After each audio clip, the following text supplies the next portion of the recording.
कौन आप जानते आम नेचर एमती गोटे नेचुरल कूलांट अच्छी माने आम स्टोमक जोटा कि आम पेट को ठंडा रखे। हाँ सेटा हूँ पैड़ यहाँ आम नेचुरल कूलांट सहित गोटे नेचुरल प्रीबायोटिक जोटा कि आम गुड गट बैक्टेरिया माने माइक्रोबायोम को बढ़ाइबार सहायता करिथाए। ता संगे एथिरे भरपूर मात्रा रे potassium magnesium enzyme amino acid अच्छी जोटा कि आम स्टोमक लाइनिंग को रिपेयर करिथाए।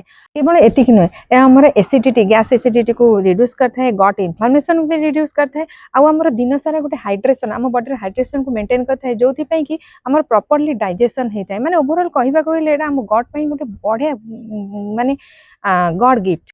जो मैंने कन्स्टिपेटेड अच्छा से गोटे बढ़िया जिनस से रेगुलाली यूज कर स्टूल भी सुदेन होंगे लूज मोशन हेले भी आम बॉडी जो इलेक्ट्रोलाइट को बैलेंस करी आमर गट को जल्दी रिकवर करिवारे सहायता करिथाए।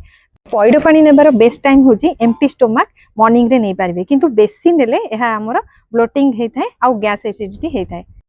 तो आउ गोटे जिनस मुझे कहीपरि यहाँ गोटे बेस्ट सब्स्टिट्यूट आमर सॉफ्ट ड्रिंक तो आपण क्या चूज कर निश्चय कमेंट करूँ। Thank you.